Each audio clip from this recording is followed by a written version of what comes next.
Hey everyone! Today, we're diving into the BRICS Summit 2024, where global superpowers like India, China, Russia, and more are discussing the future of world economics and geopolitics.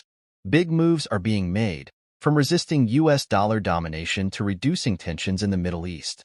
Plus, some behind-the-scenes talks that could shape the next big global power shifts.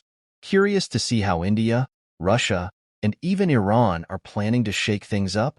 Stay tuned, because things are about to get interesting. Russia is currently hosting the BRICS Summit 2024, and as you all know, there are now 9 BRICS member countries. Yes, BRICS still has 9 members, not 10. Saudi Arabia has been invited, but it has not yet accepted the invitation. The current 9 BRICS member countries are Brazil, Russia, India, China, South Africa, Iran, Egypt, Ethiopia, and the UAE. Now, an interesting thing about this summit is that during it, the leaders of these countries are also holding bilateral meetings. For example, Prime Minister Modi will meet with Xi Jinping, and Vladimir Putin will meet with PM Modi and South African President Ramaphosa. As I am recording this video, PM Modi and Xi Jinping are having a bilateral meeting, and there might be some positive outcomes from this meeting. One bilateral meeting that has already taken place is between India and Iran. Yes, not many people know that Iran has now become a member of BRICS. Prime Minister Modi had a very productive meeting with Iran's new president, Mr. Massoud. They reviewed the full range of relations between the two countries and discussed ways to deepen future ties. This meeting is crucial, especially after Iran's supreme leader, Khamenei, recently compared India to Gaza. India responded to this by saying that such comparisons were ill-informed and inaccurate, asserting that India is far safer than Gaza, Syria, or other conflict-ridden countries. Moving beyond that incident, this meeting between India and Iran holds significant importance. Another interesting point is that Iran's president raised 2 critical issues during the BRICS summit. First, he openly called for collective resistance against US dollar domination. He emphasized that BRICS countries must come together and use their economic synergies to challenge the dominance of the US dollar.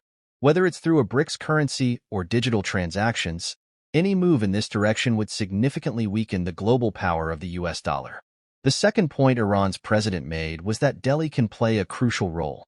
Besides resisting the dollar, he asked for India's help in reducing tensions in the Middle East, particularly between Iran and Israel. There is still uncertainty about whether Israel will launch a major attack on Iran tonight or tomorrow. We simply don't know. Iran's president urged PM Modi to assist in reducing these tensions. He also asked all BRICS member countries to speak out against the war in Gaza, stating that Israel's actions in Gaza and Lebanon are cruel and must be stopped. It's interesting to note that nearly all BRICS countries are critics of Israel. China is against Israel, Russia is against Israel, South Africa is against Israel and has even taken Israel to the International Criminal Court, and we all know Iran's position. Brazil, for its part, recalled its ambassador from Israel in protest of the Gaza war, downgrading its relations with Israel. India, however, stands as a neutral country in this situation. India is neither pro-Israel nor anti-Israel like some of the other BRICS countries.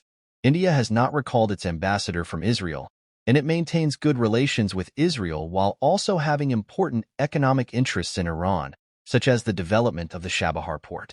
If the US were to lift sanctions on Iran, India could benefit greatly by purchasing discounted crude oil from Iran.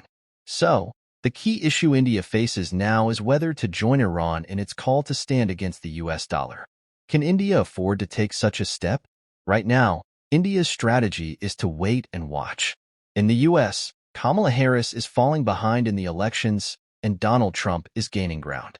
If Trump wins, he has made it clear that any country that abandons the US dollar will face sanctions from the US. This is a very important statement, and you may have noticed that after Trump made this statement, the dollar began to strengthen in international trade. Countries are now watching to see whether Donald Trump comes to power or Kamala Harris wins, and how the US will respond to countries trying to trade without the dollar. Will the US take major action against China or other nations? For now, India is not going to take any risks, no matter how much Iran urges them to stand against the dollar. India will wait and watch because, unlike Iran, India has much to lose. India's stock market is performing very well, and it has strong trade relations with the US, which it does not want to destroy. Similarly, in the Middle East, India is not going to take actions against Israel like some of the other BRICS countries. It will be interesting to see if the BRICS declaration uses aggressive language against Israel and whether India allows that language. As of now, Iran's geopolitical demands are unlikely to be accepted by India. There will be many more developments coming out of the BRICS Summit, and it has been reported that PM Modi and Xi Jinping's bilateral meeting has concluded, with both leaders commenting on the process of restoring peace along their borders, returning to the 2020 position. This is great news for India-China relations. Stay tuned for more updates from the BRICS Summit, and I will bring you updated videos soon. And before you go, if you like the video, don't forget to like and subscribe.